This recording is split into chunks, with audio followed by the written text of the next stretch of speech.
Well, we're next going to welcome John OBrien, who's a House member from the Windsor Orange 1 district. And good morning, John. Good morning, Perry. And why don't you introduce yourself and tell us about your assignment and your activities?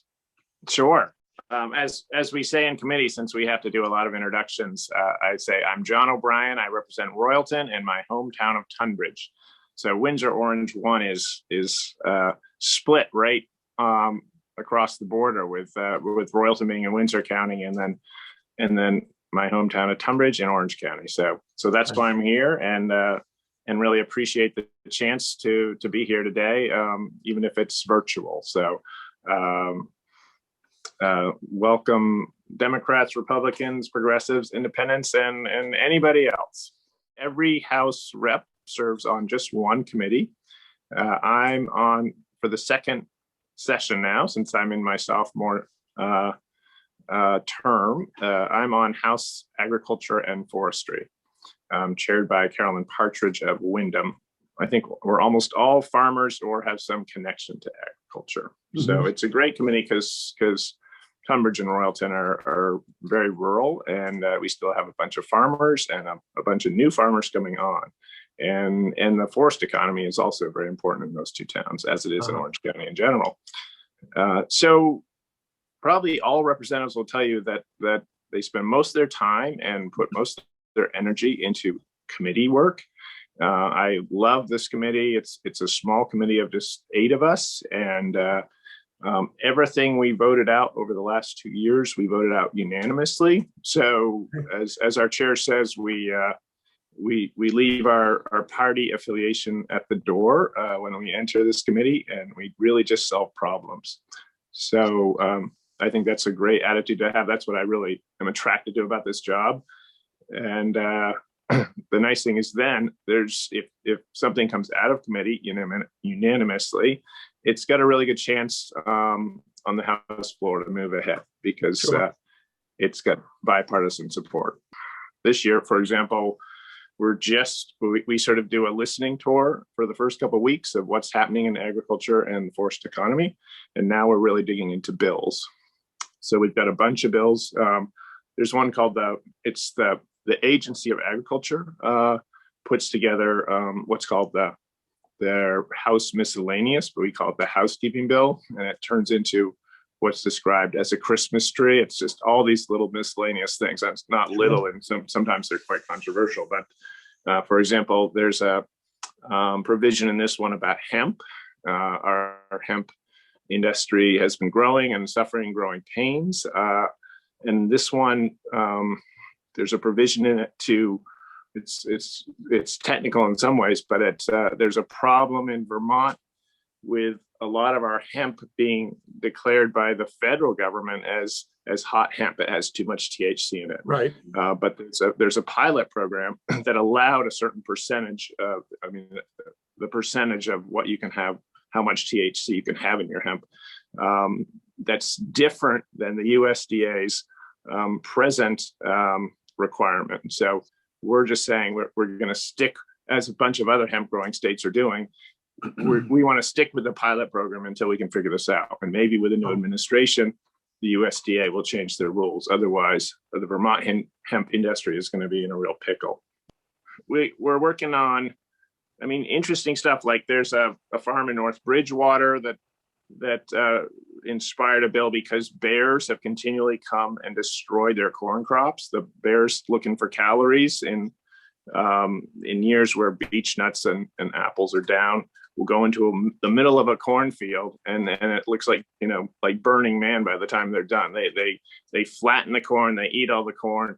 There have been pictures of up to 13 bears in this field eating corn. And these poor dairy farmers over there, they lost something like $40,000 of corn in just one field. Yeah. So this is a bill about compensating farmers. Sure. What's interesting about our committee work is all the time there's this sort of push and pull between committees and they're the parallel agencies. So most of the time, the two agencies we work with are the Vermont Agency of Agriculture, Food and Markets, And for the forest economy, we work with Forest Parks and Rec, which is a division I see. under under the big umbrella of the Agency of Natural Resources. Right. We're working on a bill now in House Ag that's limiting liability for agritourism. So when farmers invite the public onto their farms, say you have an open sugar house, or you have hay rides, or you have goat yoga, any of those things, you're inviting the public on, and it becomes agritourism. But there's a certain risk involved with just, being on a farm, whether it's, they're animals there, you could trip on, fall off a hay wagon, those sort of things. Yeah. And so the other industries, the skiing industry, there's a certain risk with skiing. The equine industry, there's a certain risk with being around horses and riding, and the recreation industry, like mountain biking, they've all gotten protection from the state by statute, just limiting the sort of potential lawsuits that could come over negligence and gross negligence. Gotcha. So we're saying this would help farmers. It doesn't immunize you if you're a reckless farmer and you do goat yogos with billy goats. You're deservedly could be sued if someone gets hurt. But if you're safety conscious and you do everything you can, and you probably need insurance on top of that, but the state is saying, if this is sort of a harassing or a nuisance lawsuit, and people looking just to make money off our agritourism community, then we've got your back. Gotcha. There's an interesting bill on the right to repair, which you may have heard about this, that we heard horror stories of with modern farming equipment. Everything's so much run by computers that there's this sort of proprietary creep where if your $100,000 tractor blows a blinker light, the whole tractor shuts down, and you need computer trained mechanics to come and switch codes around just so you can switch the bulb. But we had hearing some testimony, like the Champlain Valley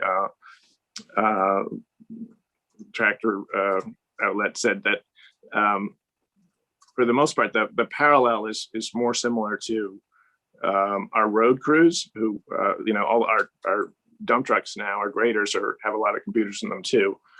Sure. Most of the time, our road crew does any fixes they can, but if it's more complicated, it will go off to the dealership, and we probably won't take up this bill because it seems that's sort of similar with most farmers and loggers, for that matter, that they have relationships with their dealers, and most of the time they're pretty good relationships. I mean, most farmers don't want to hack into their $100,000 self-propelled forager and try to fix it.